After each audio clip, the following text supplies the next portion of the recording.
Okay, lysosomes, बात नहीं करो।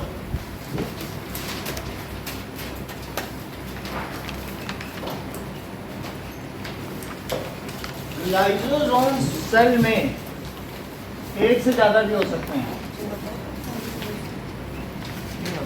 अरे अभी भी बात कर रहे हो, जब भी कंजीनर हो तब भी ऐसा कर रहे हो। लीडिंग सीट पे बैठे हो, कंजीनर नहीं हो, ट्रेलर हो जाओ, इससे अच्छा। ठीक है, now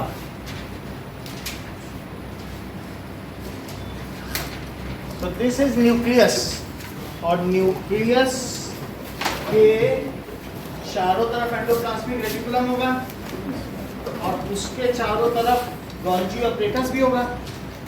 and there are certain lysosomes, blue colour, जो फुल ऑफ एंजाइम्स होंगे। क्या आप मुझे बताएंगे इसका एंजाइम्स क्या होते हैं? What does it mean by enzymes? हाँ हर्षिता बोलो। तो ये डाइजेस्टिव जूसेस हैं। अगर बाहर से कोई पैथोजन आएगा तो ये उसको क्या करेंगे, एनगल्फ कर लेंगे और पचा लेंगे। Pathogens are the harmful bacteria और माइक्रोब्स, छोटे छोटे माइक्रो ऑर्गेनिजम्स हैं या माइक्रोब्स। अगर बाहर से कोई आ गया, एंटर कर गया, जिसमें इस तरीके का ऐसा कुछ कोरोना वायरस की तरीके से हो, तो ये इसको अपने अंदर ले लेगा और इसको डाइजेस्ट कर लेगा। सो इफ सम पैथोजन और harmful microbe like corona virus इंटर्स inside, अगर किसी सेल में इस तरीके से दिखने वाला कोई वायरस जो कि एक कोरोना वायरस का शेप है, तो ऐसा कोई इंटर कर जाए तो ये क्या करेगा बताओ? डाइजेस्ट करेगा, क्योंकि जैसा हर्षिता ने बोला ये पावरफुल एंजाइम है कि नहीं? सो दे डाइजेस्ट इट। अच्छा, इसे बनाता कौन है श्रद्धा? आप बोलो श्रेया।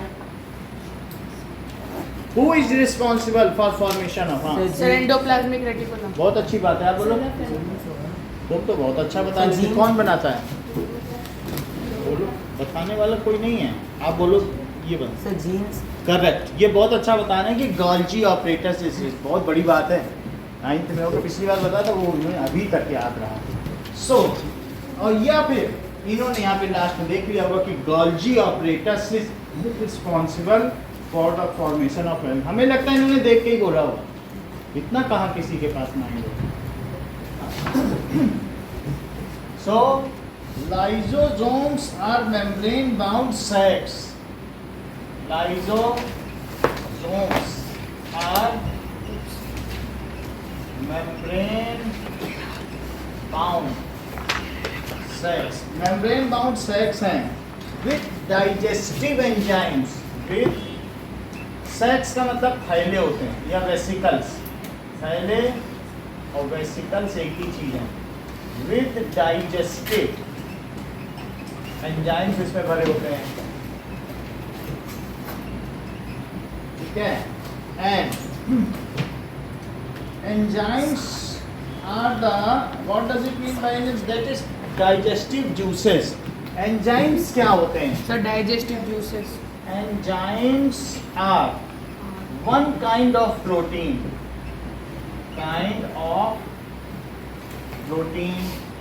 which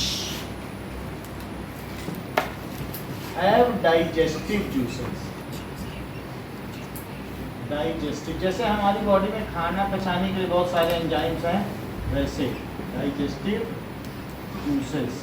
जब हम खाना खाते हैं तो हमारे डाइजेस्टिव ट्रैक्ट में लाइपेज, एमाइलेज, इसी तरह से पेप्सिन, ट्रिप्सिन, बाइल जूस, ऐसे बहुत सारे एंजाइम हैं जो खाने को पूरा पचा लेते हैं, डाइजेस्ट कर लेते हैं, ब्रेक डाउन कर लेते हैं। तो ऐसे ही क्या ये भी होते होंगे? तो ये प्रोटीन है। प्रोटीन कौन से 3 तरीके के हैं? एंजाइमल, तो ये एंजाइम हुए कि नहीं? लाइसोसोम्स एंजाइमल प्रोटीन है। लाइसोसोम्स क्या है? Enzymal bag with full of enzyme. When pathogens enters into cell, और पैथोजन क्या होते हैं बताइए? Sir harmful micro organisms. Pathogen that is pathos से बना है, पैथोस और प्लस जेन। पैथोस का मतलब है रोगी और जेन का मतलब है जनरेटर, जो जनरेट करे। तो जनरेटर, तो जो रोग को पैथोलॉजी सुना है, पैथोलैब, जहाँ तुम्हारे खून की जांच होती है, कहते हैं पैथोलॉजी चले जाओ वहाँ खून की जांच करा, सब जगह पैथोलैब होती है कि नहीं, पैथोलॉजी। तो इसका मतलब है harmful micro organism, harmful microbes या माइक्रो ऑर्गेनिज्म या माइक्रोब्स, एक ही मतलब है। एंटरिंग इनटू बॉडी या सेल के अंदर है तो cell. So when pathogen enters, वो पैथोजन कौन हो सकता है? क्या वो बैक्टीरिया हो सकता है और छोटा बैक्टीरिया हो सकता है, जैसे आपने प्रोकैरियोटिक सेल बैक्टीरिया देखा है कि नहीं? Yes, तो sir. बैक्टीरिया भी हो सकता है। वायरस, अभी हमें कोरोना वायरस दिखाया कि नहीं? वो पैथोजन नॉन लिविंग या लिविंग या नॉन लिविंग के बीच की कड़ी है। जो वायरस है वो सिर्फ न्यूक्लियस है। वायरस क्या है? Nucleus. वायरस के पास सेल मेम्ब्रेन नहीं होती, साइटोप्लाज्म भी नहीं होता। वायरस कोई आपसे पूछेगा तो क्या बताओगे? ये सिर्फ जेनेटिक मटेरियल है और कुछ नहीं। और इसके अंदर ये क्या है बताओ? बहुत, देखो ये जानते हैं और कोई नहीं बता पाया। सब लोग न्यूक्लियस बोल रहे थे, सिर्फ इन्होंने कहा न्यूक्लियोलस। इतनी बड़ी बात है। क्यों? क्योंकि हमने जैसे ही बताया ये न्यूक्लियस है, तुरंत ये जान गए कि अंदर न्यूक्लियोलस है। ये होता है। तो अब आपने देखा कि virus is neither living nor dead, they do not contain cytoplasm. इतना पार्ट जो है जिसके पास है उसे क्या कहेंगे? वायरस। वायरस को तवे पे रख के फ्राई कर दो तब भी जिंदा बना दे, वायरस मरता नहीं है। समझ में आ गई बात कि नहीं? तो इसलिए वायरस के लिए कोई दवाई नहीं बनी है। डॉक्टर कहता है इसको तो वायरल फीवर है, अपने आप ही ठीक होगा, इसकी दवा नहीं आती। तो जब भी आपको वायरल फीवर होगा डॉक्टर दवा नहीं देगा, तो आप कहोगे एंटीबायोटिक ही दे दो, कुछ कम से कम हेल्थ बने, तो विटामिन ही दे दो, तो वो दे देगा, लेकिन वायरस की कोई दवा नहीं देगा। ठीक है कि नहीं? मारने के लिए।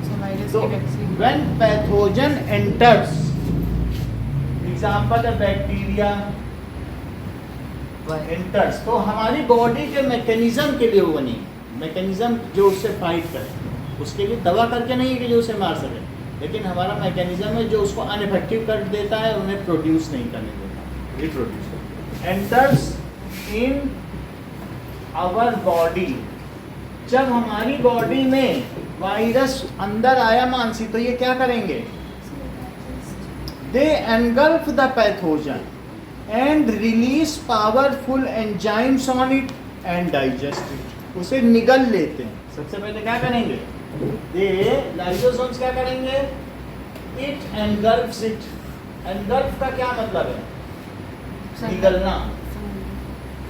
It engulfs it. और फिर क्या करेंगे बताओ? Release powerful digestive juices on it and, ठीक है, और किल इट। इसको डाइजेस्ट कर देते हैं। डाइजेस्ट का मतलब यहाँ किल करना, तो इस तरीके से। इसलिए दे ऑल्सो एनगल्फ, अगर उस सेल के अंदर बहुत कुछ है, क्या सेल के अंदर निखिल माइटोकॉन्ड्रिया भी है जो ग्लूकोज को तोड़ता होगा, तो अगर कोई सेल ऑर्गेनली वार्म आउट हो जाए तो क्या उसको भी निकल देगा? क्या सेल के अंदर ऐसा दिखने वाला ऑरेंज कलर का गोल्जी बॉडीज भी होगा, जो पैरेलल बहुत सारे इसमें वेसिकल्स हैं, और उन पैरेलल वेसिकल्स को क्या कहते हो निकल? हाँ, सिस्टम्स। सो सिस्टम्स है, अगर ये वॉर्न आउट हो जाए उसको भी निकल लेगा। एंडोप्लाज्मिक रेटिकुलम है, अगर उनमें से कुछ भी हो जाता है खराब, तो ये सिर्फ पैथोजन को ही नहीं निकल रहा है, ये और किस किस चीज को निकल रहा है? इट ऑल्सो एनगल्फ्स, अगली लाइन देखो बुक की क्या कह रही है, it also engulfs any worn out cell organelle, उसको भी तो डाइजेस्ट कर लेगा ना, है ना? इट ऑल्सो एनगल्फ्स, क्या करता है? It also engulfs and digest. Worn out का मतलब जो खराब हो गया है, cell organelle and cell organelles को ये करेगा and keep the cellular environment clean. जब अंदर से सब साफ सफाई करेगा तो क्या अंदर क्लीन नहीं रखेगा? एंड कीप, इसे ठीक रखेगा, सेल एनवायरमेंट क्लीन। ये काम तो ये अच्छा करता है, लेकिन क्या तुमने ये बैक्टीरिया इन सबको किल कर लेगा, ओके। और साथ में एबल टू डू, बिकॉज उसमें पावरफुल एंजाइम्स होते हैं। दीज आर मेड बाई, किसके द्वारा बनाए जाते हैं अर्पित? लाइसोसोम्स कौन बनाता है? हर चीज तुम जानते हो, तुम कैसे इतना आता है बोलो? हैं? ये भी हर चीज जानते हो सर। गालजी, फिर से इन्होंने डिस्प्रूव, आज ही के दिन 2 बार बोल देंगे, नहीं इतने पहले आए थे तब भी बोला था गालजी, फिर से। और निखिल बहुत ध्यान से हर चीज सुनते हैं, ये माइन्यूटली ऑब्जर्व करते, मैंने देखा है। तो किसने बनाया लाइसोसोम को? Golgi. It is made by Golgi apparatus. उसके मुख्य कामों में ये भी है, मेड बाय गालजी ऑपरेटस। और अगर मान लो गालजी ऑपरेटस ही गड़बड़ काम करने लग जाए तो क्या उसको भी निकल लेगा? Yes, sir. किसी को भी निकल लेगा। If cell is worn out, it burst, अपने सारे जूस को छोड़ देगा, पूरे सेल को ही निकल जाएगा। ये कॉम्प्लेक्स शुगर को सिंपल शुगर में बदलता है। मान लो इसके अंदर कार्बोहाइड्रेट, हमने बताया था नहीं, स्टार्च को ये ग्लूकोज में बदल देता है। तो if cell is worn out, Jasmita इस सेंटेंस को पूरा करो, अगर सेल ही गड़बड़ हो गई तो क्या करेगा? And not able to perform its day to day functions. अगर वो अपने फंक्शंस, बेसिक फंक्शंस को ही सेल परफॉर्म नहीं कर पा रही है, न प्लाज्मा मेम्ब्रेन बना पा रही, सेल ओल्ड हो जाती है, या कोई उसको आके प्रिक कर जाए, पैथोजन तोड़ फोड़ कर जाए, या हमारा हाथ ही है, हाथ तवे पे पड़ जाए, जल जाए तो यहाँ की सारी सेल डैमेज हो जाएगी कि नहीं? ऐसे में लाइसोसोम का क्या काम है? अगर सेल वॉर्न आउट हो गई तो क्या करेगा बोलो? Lysosome bust and release its powerful enzyme and digest the whole cell. जिस सेल ने इसे बनाया ये उस सेल को ही खा जाएगा। So it is called the suicide bag of cell. इसलिए इसे कोशिका का आत्मघाती दस्ता भी कहा जाता है। कोशिका सेल, ठीक है। So if cell is worn out, ये तो सेल ऑर्गेनल की बात कही। If cell is worn out, it lysosome bursts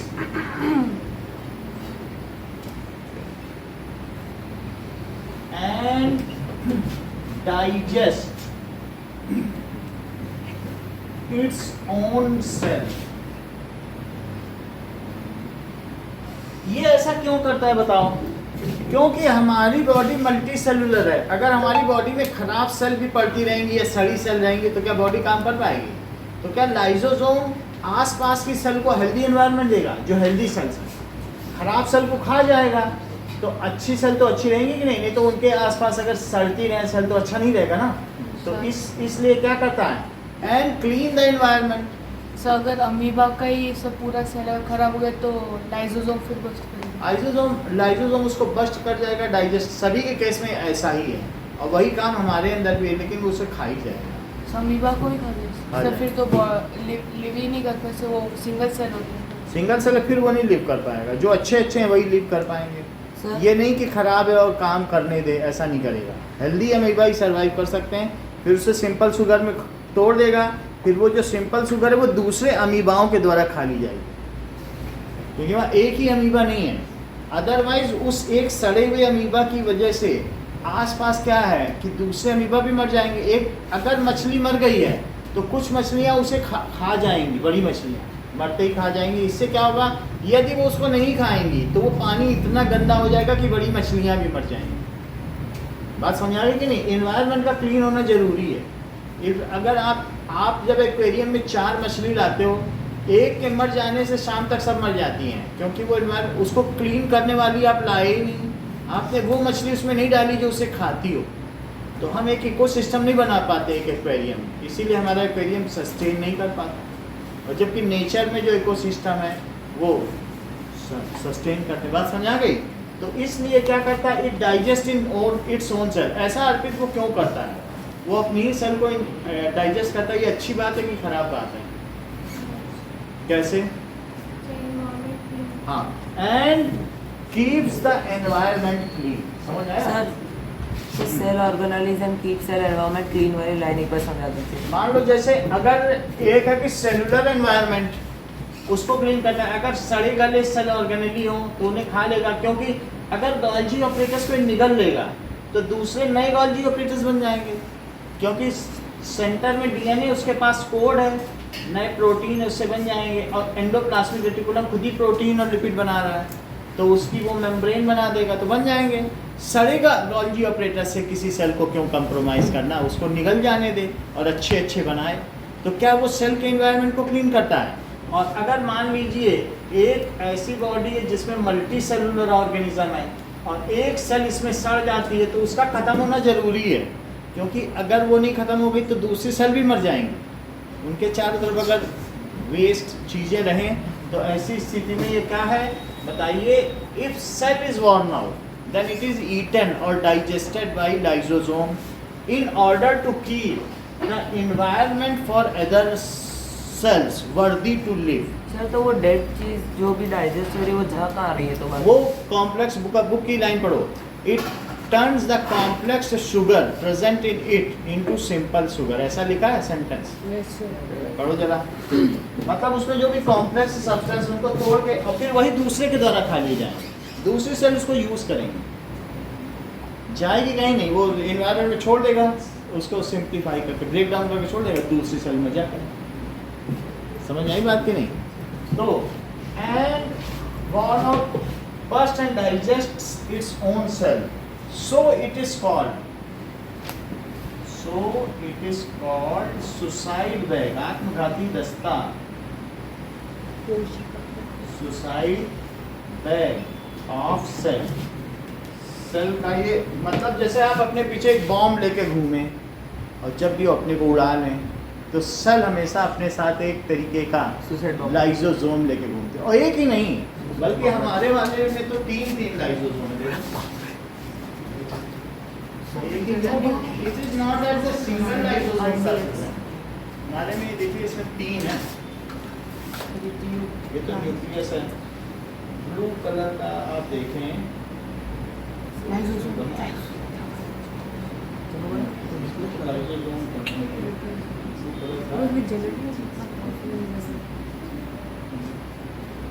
नहीं, लेकिन इसमें ब्लू कलर का ऐसे ही स्फेरिकल होगा, ब्लू कलर का। ये सब तो क्लोरोप्लास्ट है, समझ में आ रही बात की नहीं? लेकिन ऐसा ही ब्लू कलर का हो तो उसको क्या कहें? छोटा सा दिख नहीं रहा, ये ग्रीन वाले सब क्लोरोप्लास्ट हैं, लेकिन इसी साइज का ब्लू कलर का होगा। तो शाम को बैठ के जाएंगे इसी तरीके का ब्लू।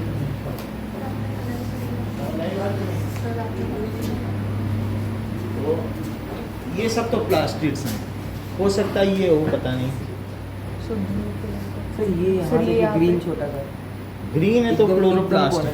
सर लेकिन बड़ा सा उसके घर में छोटी। तो जो इसमें दिखाए गए सब जगह ब्लू कलर के हैं, इसी तरीके का होगा ब्लू, ठीक है? ऐसा ही होगा, ब्लू होगा इस तरह से ना। तो it is called suicide bag of its own cell. अगला देखो, ये बस्ट करता है और डाइजेस्ट इट्स ओन माइटोकॉन्ड्रिया।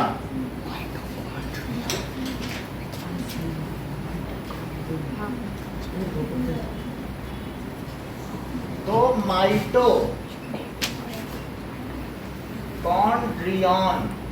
ये सिंगुलर है और प्लूरल क्या है? माइटोकॉन्ड्रिया।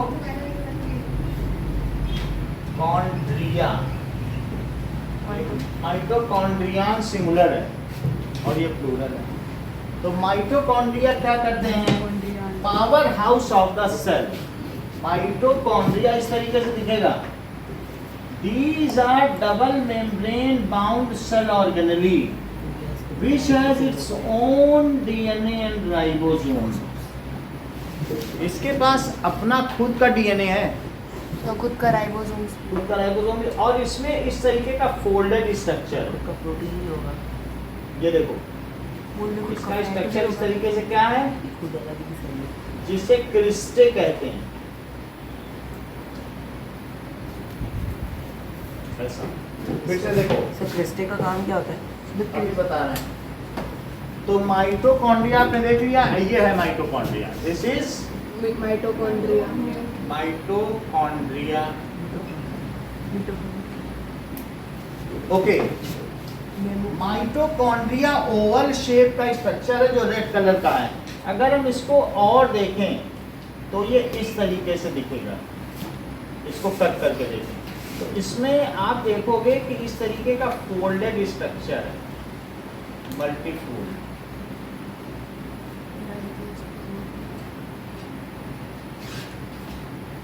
ये ओवल स्ट्रक्चर जिसे काटा गया, ऐसे कट कर दिया ना।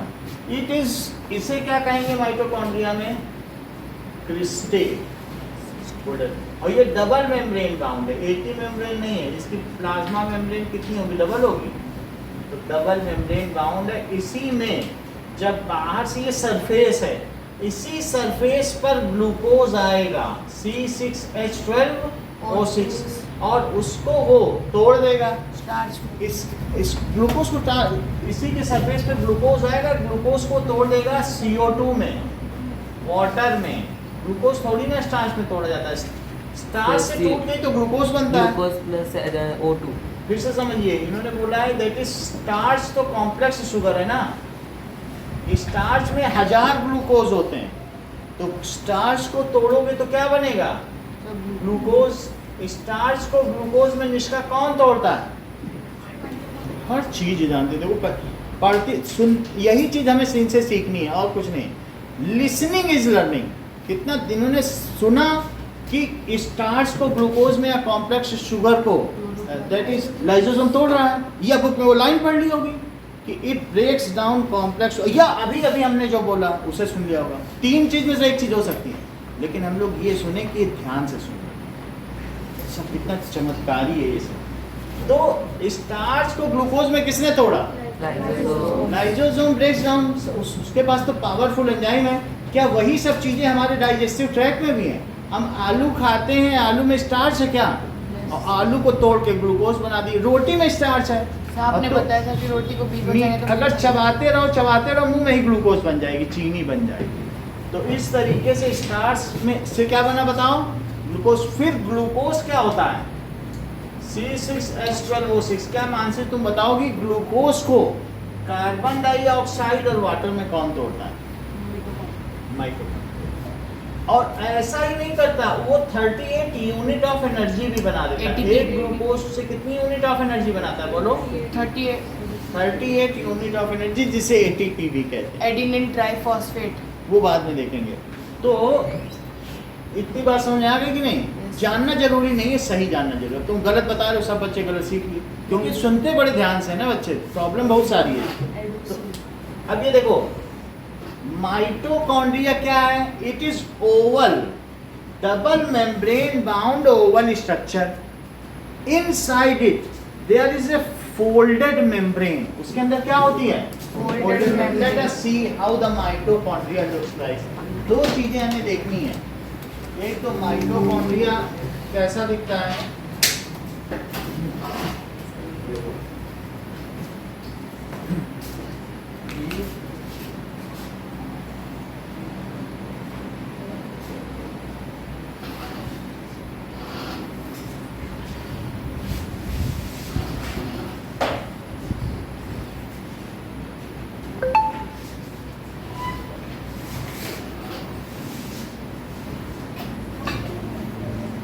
ये ऑन है क्या? ब्रेकिंग डाउन ऑफ ग्लूकोज, ठीक है? Breaking down of glucose into, किसमें तोड़ना है कुछ बताओ जरा? Into CO2 and water. In presence of, बोलो, oxygen in presence of O2, सही है, Yes, sir. In presence of O2 is called, इसे क्या कहेंगे, रेस्पिरेशन.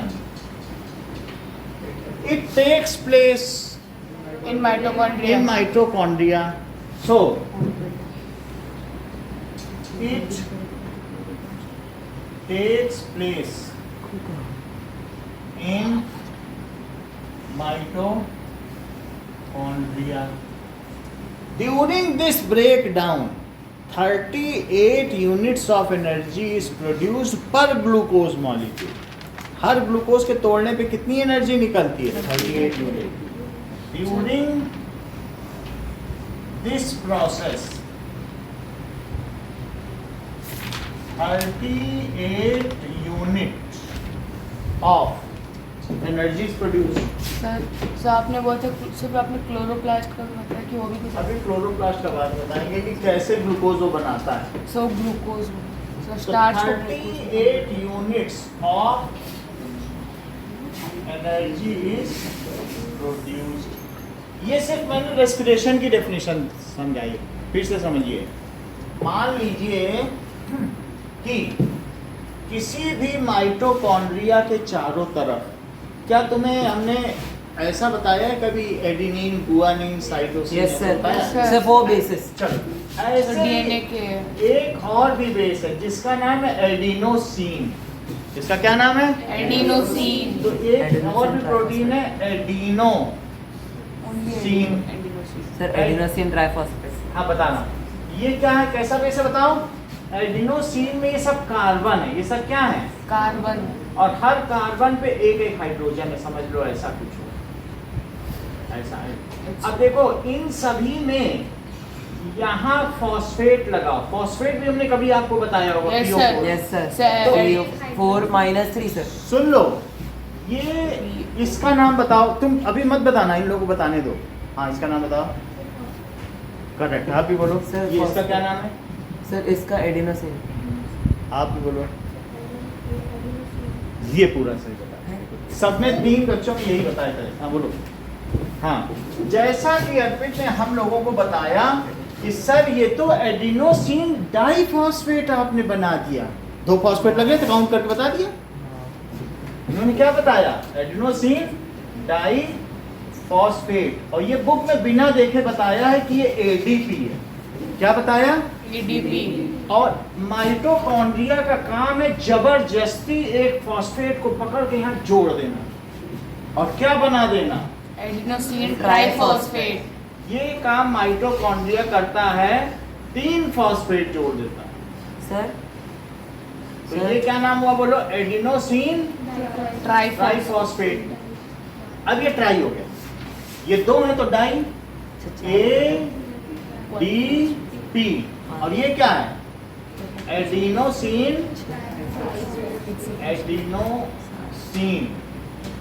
ट्राइफॉस्फेट. तो ये है ATP. ये है आपका रिचार्ज्ड मोबाइल और ये खाली बैलेंस नील. यानी ये सबको ATP बना बना के भेजेगा. सबको लो, तुम लोग एनर्जी करेंसी लो, यूज करो ATP. और लोग जब यूज करेंगे तो एक फॉस्फेट खर्च कर देंगे, फिर से ये बना के वापस देते हैं. यानी जरा समझो सेल के अंदर होता क्या होगा.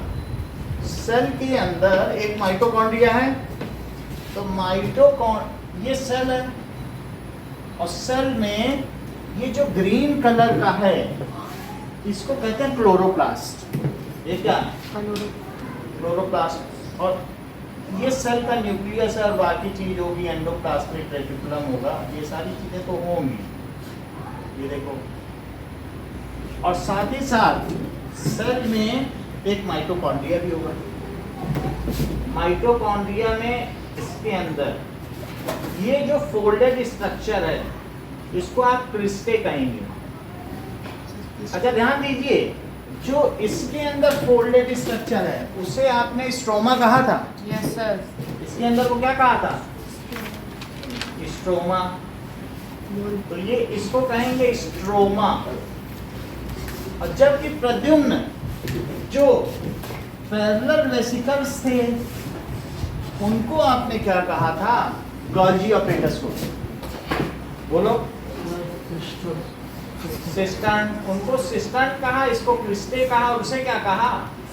स्ट्रोमा। तो अलग अलग चीज है। इनमें ये जो पैरेलल है इन्हें क्या कहा? सिस्टन्स। इसको स्ट्रोमा कहा। क्या आप मुझे इन तीनों का नाम बताएंगे? इसका क्या नाम है? ये क्लोरोप्लास्ट। ये क्या है? ठीक है, तो ये चीज हो गई क्लोरोप्लास्ट। ये गोल्जी ऑपरेटर्स हो गए माइटोकॉन्ड्रिया। अब जरा ध्यान दो सर CH क्या है सर? हैं? वहाँ पे एडेनोसाइन डाइफॉस्फेट में CH ऊपर लिखा हुआ है। अब ये हम बता CH कार्बन हाइड्रोजन से मिला हुआ ये प्रोटीन है, एडिनोसिन। हाइड्रोजन है, ये कार्बन या हाइड्रोजन। जरा ध्यान दीजिए कि प्लांट्स में ये क्या करता है बताओ? इसका काम है, इसका नाम है क्लोरोप्लास्ट। इसका क्या नाम है? मानसी क्लोरोप्लास्ट के अंदर ही क्लोरोफिल है, जो कि इन स्ट्रोमा, ये जैसे रोटी की गड्डी ना लगा दो तो वैसे उनमें क्लोरोफिल है, और उनका काम है ग्लूकोज बनाना। इसका क्या काम है? सर फॉस्फेट का फॉर्मूला क्या होता है? PO4 3- PO। समझिए, अभी मैं इसको बारे में पूरा बता रहा हूँ, थोड़ा थोड़ा समझो। इसका काम क्या है बताओ? इसका काम है CO2 से। इसका काम क्या है? इसका काम है CO2 और वाटर से ग्लूकोज बनाना। ऐसा प्लांट्स में ही होता है। ये ग्रीन सेल है, इसका कलर भी ग्रीन इसी क्लोरोप्लास्ट की वजह से। अदरवाइज पूरा कलरलेस है, लेकिन इतने सारे इसमें क्लोरोप्लास्ट भरे हुए हैं कि पूरा हरा दिखने लगता है। तो ये इसका काम, इस प्रोसेस को तुमने क्या बताया था? अभी बता दो थोड़ा सा। ये देखो बता दिया ना कि इसी को फोटोसिंथेसिस कहते हैं। हर चीज नहीं आती है, जब तुम्हें सब पता चल जाए। और ये लोग मिसगाइड करते हैं सब बच्चे। तो CO2 और वाटर से ग्लूकोज का बना देना, क्योंकि क्लास 6 से ये पढ़ रहे हैं, तो क्यों नहीं पता होगा? अब 9 में पहुंच गए कि फोटो का मतलब सनलाइट से सिंथेसिस बना देना, प्रकाश की उपस्थिति में संश्लेषण कर देना। यही तो प्रकाश संश्लेषण। फोटो कौन छोड़ो, समझिए। What does it mean by photosynthesis? Making of glucose. और इस प्रोसेस में ऑक्सीजन भी बनेगा। देख लो, 6 कार्बन डाइऑक्साइड और 6 वाटर में, 6 कार्बन डाइऑक्साइड और 6 वाटर में 6 O2 और 8 ग्लूकोज बना देना। इसका उल्टा कर दो। वही चीज तो टूट जुड़ रही है जब से दुनिया बनी है। तो समझ नहीं आया। फिर से समझो, जब से दुनिया बनी है ग्लूकोज बन रहा है और ग्लूकोज टूट रहा है। सारी दुनिया में लड़ाई ग्लूकोज बनने और टूटने को लेकर, खाने के लिए तो लड़ाई है। तो बताइए, what does it mean by photosynthesis? Making of glucose with inorganic substances. ये ऑर्गेनिक थोड़ी है, ये तो बाहर ही मिल जाएंगे। ऑर्गेनिक जो ऑर्गेनिज्म के अंदर हो। Making of glucose with help of carbon dioxide and water is known as photosynthesis. ठीक है, आप बताओ। Sir making of glucose with the help of sunlight and water plus CO2। देखो करेक्ट होता है। हमने तो 2 चीज छोड़ी थी, दोनों ने इंक्लूड कर दी। ये होते हैं जस्ट, क्योंकि पढ़ा है पहले से। देखो फोटोसिंथेसिस, आप लोगों ने गौर किया इस बात पर? और वो उसको बोलने लगा, अर्पित वाह क्या बोला, मरहबा। उसको बता दिया उसने कि देखो कितना अच्छा बताया जस्टिन ने। मेकिंग ऑफ ग्लूकोज, ठीक है, बाय क्लोरोप्लास्ट या प्लांट सेल, ठीक है, from CO2 and water in presence of sunlight and with chlorophyll. इनको यहीं आगे जमा आगे बोले सब बोरिंग चीज है, ये हम सैकड़ों बार टीचर को बता चुके। ये होते हैं, समझ आई बात? फिर से रिपीट करो बेटा।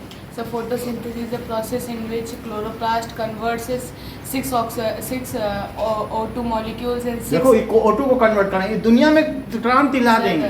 अब ये हम लोग नई चीज सीख रहे हैं। अभी तक हम लोग ये सुनते आए 6 से, वो बोरिंग था। अब एक नया रिवोल्यूशन आने वाला है, उसको हम लोग फ्रेंच रिवोल्यूशन हिस्ट्री में देखेंगे, जो बारीक ने बहुत बारीक तरीके से लाया होगा ना। फोटोसिंथेसिस देखो, ये यहाँ का ये मेथड है। This is the tip of your ना। मेकिंग ऑफ ग्लूकोज, ठीक है, विद किससे, inorganic substance CO2 and water. और जस्टिन ने क्या बताया था अर्पित, बोलो, इन presence of sunlight and water, ये देखो बताया, उन्होंने बता दी ना क्लोरोफिल। तो इन वाटर बताया, प्रेजेंस ऑफ वाटर छोड़ो, सब लिखा जा चुका है, वही चीज बार बार थोड़ी बोलोगे। इन presence of water and water and water, ये थोड़ी बोलना है, ठीक है कि नहीं। इन presence of sunlight and chlorophyll, chlorophyll इस कॉल, इसे क्या कहेंगे, फोटो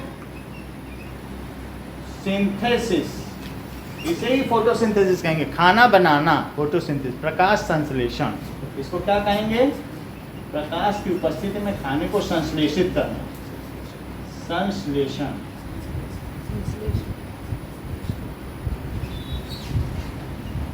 ना फोटोसिंथेसिस कहते हैं, चूंकि इसमें एनर्जी लगती है, सो इट इज, ये एक तरीके का एनर्जी टेकिंग प्रोसेस है। तो फूड बनाना हो गया, समझ में आ गई। अब जरा देखो, फूड को तोड़ना, उसको क्या कहेंगे, रेस्पिरेशन। सिर्फ तुम्हें दो डेफिनेशन बतानी है, एक फोटोसिंथेसिस की बतानी है, एक रेस्पिरेशन। बोलो जरा। Making of glucose in chloroplast with help of H2O, CO2 in presence of sunlight and chlorophyll is called photosynthesis. लो, बहुत बड़ी बात कही। इन्होंने कहा कि सर आप 6 CO2 ले लो और 6 H2O ले लो, उल्टी रिएक्शन लिखना। और इन्होंने कहा कि सनलाइट हो और क्या हो, क्लोरोफिल। हाँ, वो क्या है, what is the site of photosynthesis, low, So, chloroplast। दोनों ये एक जैसा बताते हैं, क्लोरोप्लास्ट, क्लोरोप्लास्ट, वही उसने भी बोला है। तो क्लोरोप्लास्ट, जैसा कि हम सबको हर्षिता ने हर्षित होकर बताया कि chloroplast is the site of photosynthesis. और मानसी क्या क्या बनेगा इससे, बोलो। C6, इसी का उल्टा कर दिया उन्होंने, मानसी ने बोला सर उसी की तो उल्टी आपने बताई थी प्रक्रिया, अब तो दैट इज 6O2 है, बात की नहीं, भी चालाकी है इनकी। तो इन्होंने बताया कि, एक बार फिर रिपीट करो, व्हाट इज फोटोसिंथेसिस।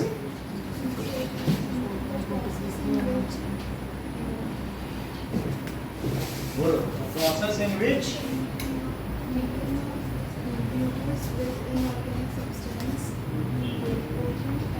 बहुत बड़ी बात है, ओटस बना देंगे, ये भी रिवोल्यूशन लाएंगे। ये दुनिया में दो ही क्रांतिकारी पैदा हुए हैं, दैट इज, हाँ बोलो, एक, हाँ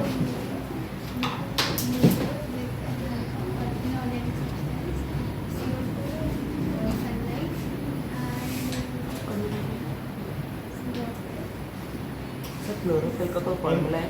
इन presence of chlorophyll, complex substance 11 में पता चलेगा, भी ज़्यादा हम बताने, इसी का हमने पूरा नहीं बताया आपको, एडेनोसिन का। इतना समझ में आ गया। What is the site of photosynthesis and what is the site of respiration. So the site of photosynthesis is chloroplast and the site of respiration is mitochondria. What is respiration. So respiration is the process in which C6H12O2 in which glucose is converted into 6 six one ही बोलना है, definition into into water and carbon is known as respiration. ये बता ही नहीं रहे आप, देखो कोई है ही नहीं बताने वाला, तो फिर अब अच्छे अच्छे बच्चे सब छुट्टी चले गए, अब क्या करोगे। आदित्य भी चला गया, किससे पूछे, तुम गलत बता रहे, तुम्हारी जय जयकार हो रही है, है ना, बोलो। Making of glucose in CO2 and H2O in presence of O2 is respiration. What is the site of Site respiration. of respiration is mitochondria. Mitochondria, पूरा सही बताया मैं। चलो, फोटोसिंथेसिस समझ लिया। अब हम देखेंगे कि नेक्स्ट इज रेस्पिरेशन। रेस्पिरेशन की जरा इक्वेशन समझिए, तो तुम्हें समझा कि किससे किससे क्या बना। 6 CO2 6 वाटर से 1 ग्लूकोज और 1 6 CO2 बना। इसको उल्टा लिख दो तो क्या हो जाएगा बताइए। दैट इज, इसी के आगे कंटिन्यूएशन में लिखना है कितने मच एनर्जी प्रोड्यूस होती है। तो जरा देखिए 6 CO2, इसमें ग्लूकोज टूटेगा C6H12O6 और क्या 6 O2 से ठीक उल्टा लिखना है, इससे ये टूट गया। प्लांट ने बनाया, हमने तोड़ा, वो भी तोड़ता है। वो जितना खाना बनाता है सिर्फ 10% खाता है, 90% वो हम ही लोग खाते हैं। समझ आया? प्लांट ने जितना खाया, जितने फल लगा दिए, क्या सारे वो खुद खाता है, 10% खाता है। वृक्ष कबाऊ नहीं फल वक है, नदी न संचय नीर, परमारथ के कारण है साधुन धरा शरीर। वृक्ष कभी अपना फल नहीं खाता, नदी अपना जल नहीं पीती, और परमार्थ के कारण ही साधु अपना शरीर धारण करते हैं। बात समझ आई? इसलिए दैट इज, जितना भी ग्लूकोज बनाया जाता है उसका 10% ही वो खाता है, और बाकी 90% तो हर्बीवोर खा लेते हैं। तो ये जो ग्लूकोज बनाया, तो ये तो मुझे बताओ मानसी, ये जो रेस्पिरेशन होता है ये प्लांट्स में होता है कि एनिमल्स में? दोनों में। वो खुद भी खाएगा, हमारे लिए तो नहीं बना रहा, इतना बड़ा संत तो नहीं है, थोड़ा वो खाता है, लेकिन जो बच जाता है हम लोग खा लेते हैं। तो इससे क्या क्या बना, मैंने जरा कंप्लीट तो करना ही, क्या बनेगा इससे।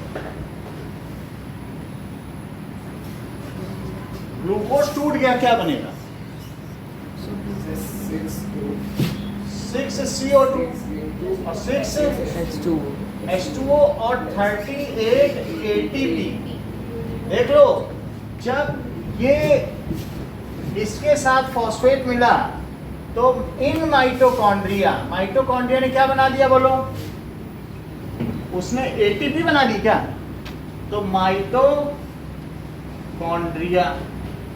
माइटोकॉन्ड्रिया वो उसमें फॉस्फेट भर भर के दे रहा है, वो दोने में भर भर के गोलगप्पे दे रहा है, बाकी सब लोग खा जा रहे हैं, फिर खाली प्लेट दे देते हैं और भरो गोलगप्पे। तो ये चीज है, यानी उसने सबको क्या भर भर के भेजा बोलो? अगर ये सेल है तो माइटोकॉन्ड्रिया सारे सेल ऑर्गेनल को क्या क्या दे रहा है बताओ? क्या वो ATP दे रहा है ये सब लोग यूज करो, मैं एनर्जी बना रहा हूँ, मैं इस कोशिका का बिजली घर हूँ, I am electric house, power house, और इसको भी दे रहा है। इसको इन सबको क्या दे रहा है बताओ? ATP। क्या दे रहा है? ATP का मतलब समझते हो? ये एडेनोसिन है, उस पे सब पे क्या लगा, कितने फॉस्फेट? ट्राइफॉस्फेट, PO4 और लेकिन ये लोग इसको वापस क्या कर रहे हैं? ADP। लो हमने यूज कर लिया, और लाओ, और साथ में एक PO4 भी दे रहे हैं। कहते हैं कि हमने यूज कर लिया, PO4 निकल के फिर से जोड़ के दो। जब ADP यूज हो जाता है, देखो इसने सबको क्या दिया बोलो? ATP। जब इन लोगों ने यूज कर ली एनर्जी तो एक फॉस्फेट फिर अलग हो गया। अब वो ग्लूकोज की मदद से क्या करेगा बताओ? ग्लूकोज की मदद से ग्लूकोज खत्म कर देगा, उससे जो एनर्जी निकलेगी उससे जोड़ेगा, ATP बना। ग्लूकोज जब भी टूटता है तो एनर्जी निकलती है, उस एनर्जी का क्या यूज करेगा बताओ? इसको जोड़ने में। ये कौन जोड़ पाता है? ऐसा शिल्पकार कौन है? Who is the artisan behind it? It is the mitochondria which adds one more phosphate to ADP and makes it energy currency. उसको क्या बना दे रहा है? Energy currency. So mitochondria is responsible for conversion of, किसके conversion के लिए बोलो? किसको किस में बदलता है? ATP में बदलता है। एंड पर ग्लूकोज मॉलिक्यूल कितने ATP में बदले जाते हैं? 38 ATP में बदले जाते हैं। बोलो बात समझ आ गई? अब जरा देखिए कि आपको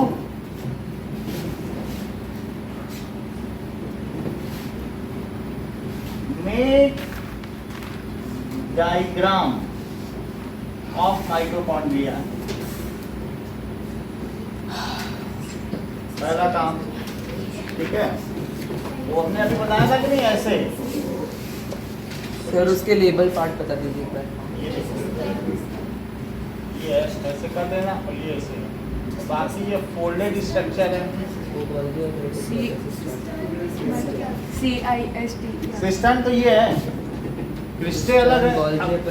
जब तुम्हें माइटोकॉन्ड्रिया लिखना है तो तुम क्रिस्टे पूछो, सिस्टम क्यों पूछ रहे हो? That is cristae. चलो सर बस इतना ही है लेबल में?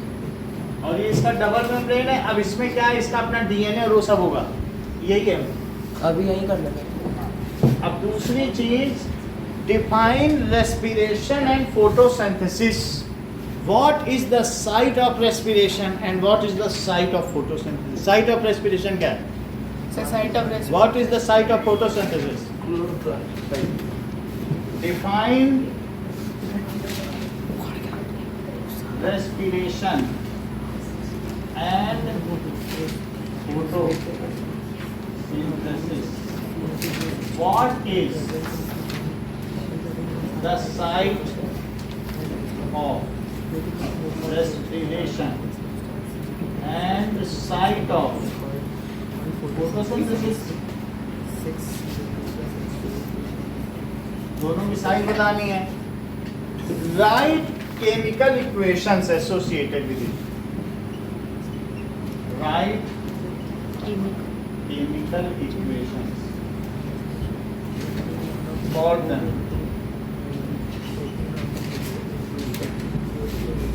Write full form of ATP and ADP. ठीक है? Per glucose molecule, how many ATP are produced? Now,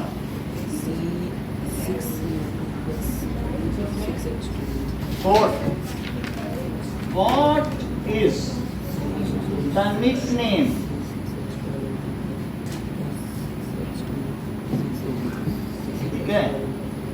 nickname of lysosome, mitochondria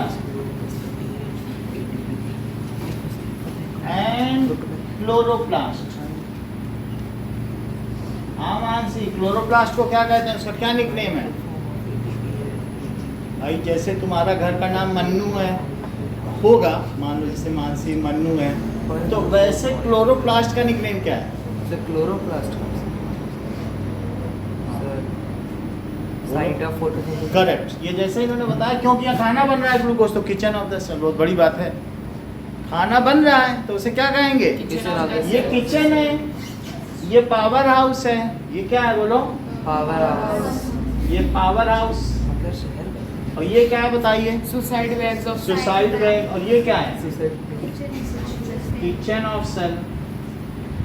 kitchen of cell, ये suicide bag of cell. Sir पर glucose molecule वाला एक बार समझा दीजिए। एक ग्लूकोज मॉलिक्यूल टूटेगा तो 38 बनेंगे। मान लो ग्लूकोज मॉलिक्यूल लिया, अब क्या लिया तुमने? C6H12।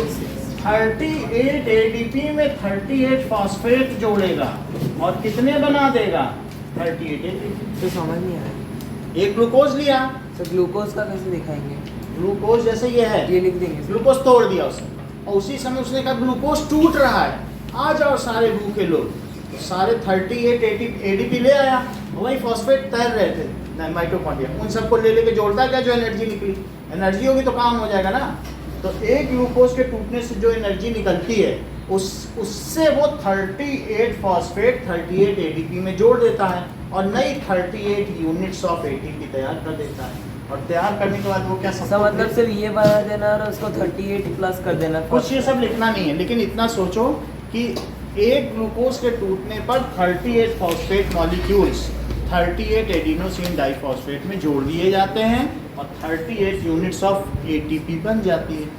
बात समझ आ गई? इसको कहीं लिखना नहीं है, आगे चल के ये रिएक्शन 10th में होंगी, अभी नहीं है।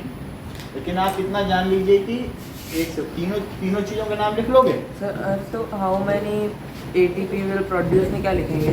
कितने होते हैं बताइए? तो 38 पर ग्लूकोज मॉलिक्यूल कितने एटीपी बन जाते हैं? तो 38 एटीपी से 38 एटीपी बना देता है और सबको भेज देगा।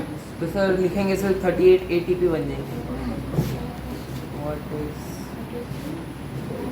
What is the nickname of lysosome? What is the nickname of? आप पूछो, क्या पूछेंगे मिस्टर?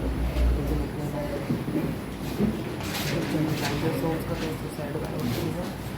इसका क्या है? पावर हाउस इसका है। Okay, now sir What is parallel stacks in chloroplast? Parallel vesicles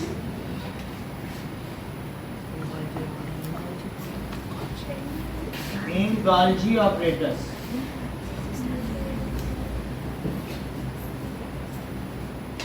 And folded structure in mitochondria called.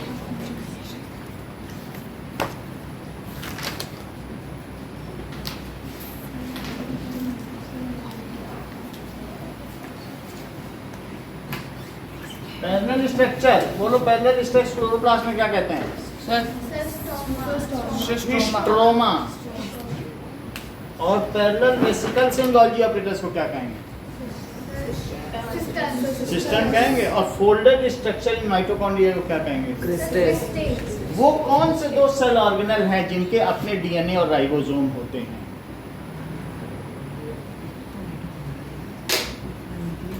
सही जवाब ये दो, सर कौन क्लोरोप्लास्ट एंड माइटोकॉन्ड्रिया। ठीक है, वो आगे बताएं। ओके, इतना काम करो पहले। सर वो आपकी जो क्लास थी